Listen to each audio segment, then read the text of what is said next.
Ah, that was pretty fun. I'm gonna have to keep in touch with Looney. He's a pretty cool guy. Now to get back to work on season 4 oh crap, you're still here. uh, um, uh, hey, Ink, how's it going? Things good with you? Just get me back to my channel, please. Alright, sorry. Here we go. What's going on? It's not working. I think the batteries might be dead. Oh, come on, seriously? Sorry, Redcord never showed me how to work this thing. So, you used an experimental teleportation remote without knowing how it works? You didn't use it on anyone else, did you? What the fuck? Probably not. So what are we gonna do now? You watch Castlemania? Yeah, I did. It was a great episode. Want to talk about it? Sure, why not? I'm here anyway, and I haven't done a collab with you yet. Hooray! Common ground! So, Castlemania. I'm sorry, but the fact that that's an actual episode title validates everything I've ever done on DeviantArt. I suddenly regret never having played that game. Well, don't worry, you're not missing much because this episode has pretty much nothing to do with the game. Kinda disappointing, but in no way a deal breaker. So the episode starts with Twilight turning over her library for what must be the 5th time at this point, searching for some explanation for the box at the end of the last episode. It's nice to see that this show is going all in on the whole season-long story arc thing. Great continuity! Continuity is the best, especially in shows like this that don't usually address stuff like that. After finding nothing in the library, Celestia sends a perfectly timed letter to Twilight, telling her that the most likely place to find a clue about the box is in the old ruins of the castle of the two sisters. Oh, more possibilities for history. I've been wanting the girls to revisit the castle for a while. This is a great concept. When Twi and Spike reach the castle, and after Twilight gives us all diabetes, Spike gets freaked out about the star spiders, and when he wakes up, he finds the most horrifying thing this show has ever given us. Am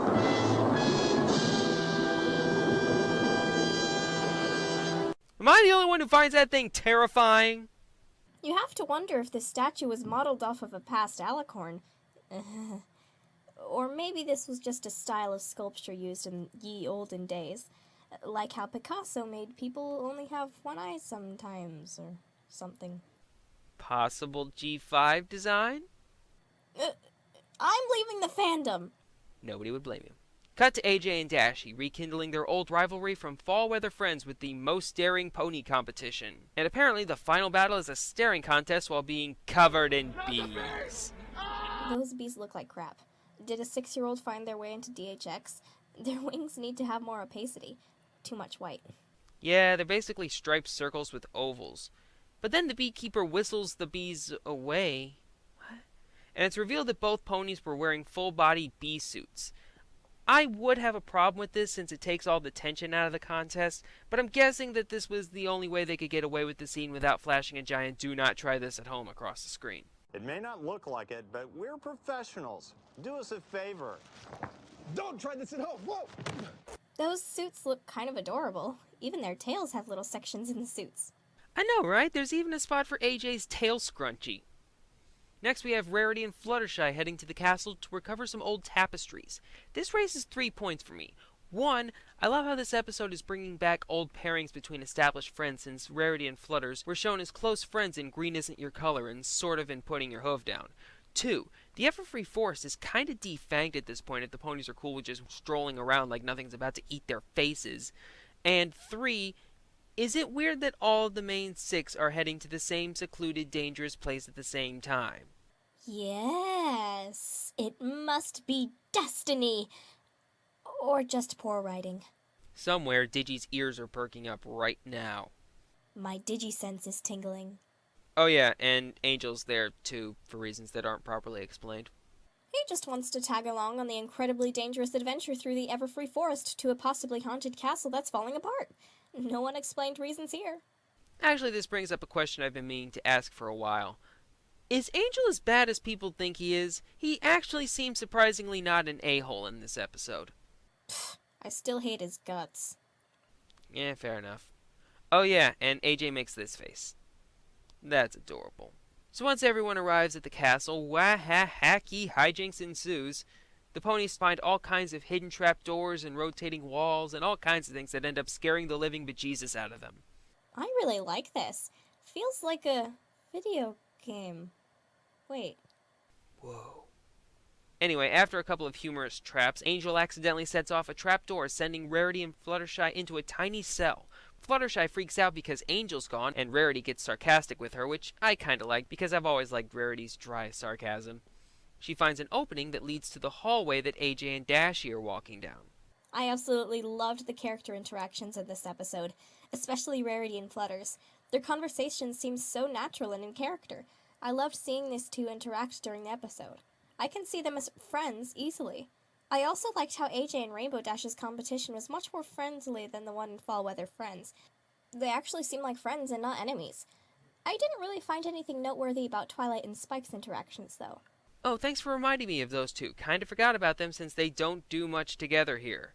But Angel found them after losing Rarity and Fluttershy. Spike accidentally finds a hidden door after falling back in his chair, which leads to Celestia's old bedroom. The first thing that Twilight finds in the room is Celestia's journal, which she immediately picks up and reads. Twilight, have you no respect for your mentor? I mean, they could have shown Twi having at least a little bit of hesitation when she was about to read it. To be honest, though, I probably would have read it as well. Too many world-building opportunities. Speaking of which, we didn't really get that much world-building from the diary. The possibilities could have been endless, but we just got one little entry. Yeah, all we got was Luna-like slides. I want a fanfic based off of that now. Or at least a meme. We must work with what we've got. Well, in Twi's defense, she wasn't reading it because, OMG, Celestia's diary, maybe it'll tell me who her high school crush was. Twi thought that she might have written something about the box in her diary, so I'm cool with it. OMG, Celestia Cord confirmed. Back to AJ and Dash, who have done a wonderful job of scaring the crap out of each other. As Dashie walks down a hall, she feels someone putting their hoof around her, and she assumes it's Applejack. And she seems really cool with it. It's natural for people to cling to each other in fear. Rainbow is smug because she thinks she's winning the contest. I have to admit it's kind of weird Rarity did not hear Rainbow or AJ scream at this point.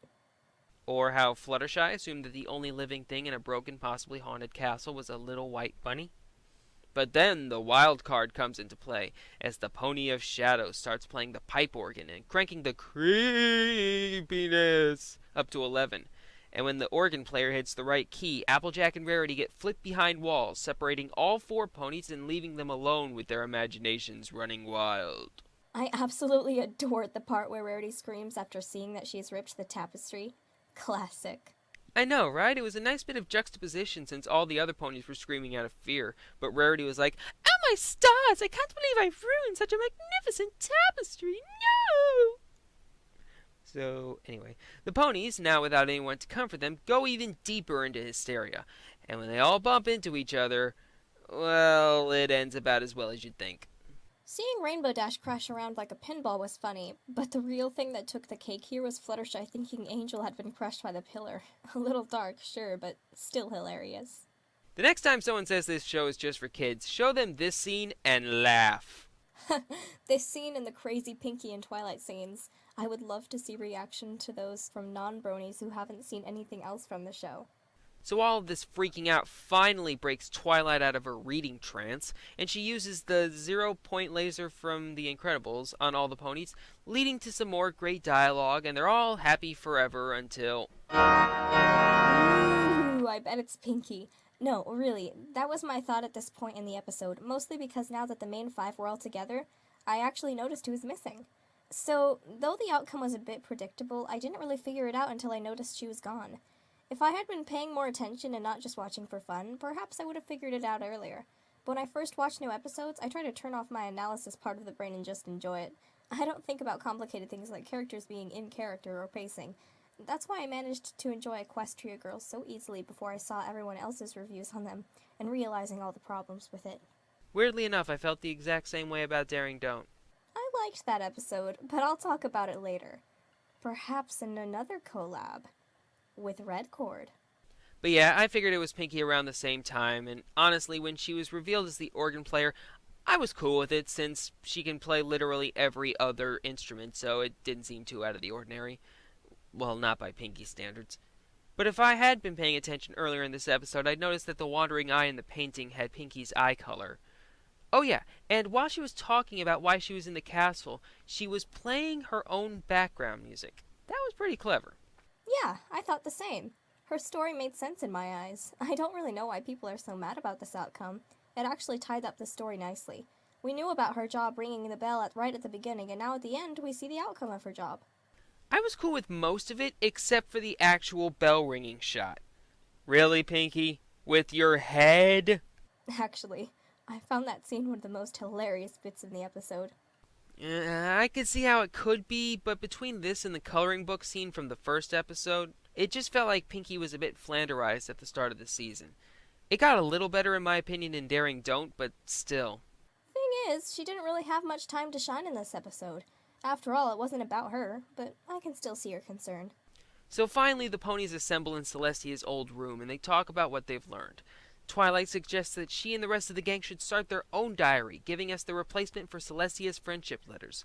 I really like this method, maybe even more than the letters themselves, because now the lessons can have a bit of a broader moral. Much like what happened in Lesson 0 with Celestia allowing all of the main 6 to send friendship letters, this episode now gives the writers the ability to write out lessons on other topics. Just look at Daring Don't. That lesson didn't have much to do with friendship, and I don't know if that would have been a proper friendship letter in the earlier seasons. That's a great thought. I never considered that. I have to admit it is sad and a bit nostalgia-inducing to think that the letters are now gone, but it's cool to think that the show is moving on and growing up. Just think that we no longer will hear Dear Princess Celestia. It's kind of heartbreaking, for me at least.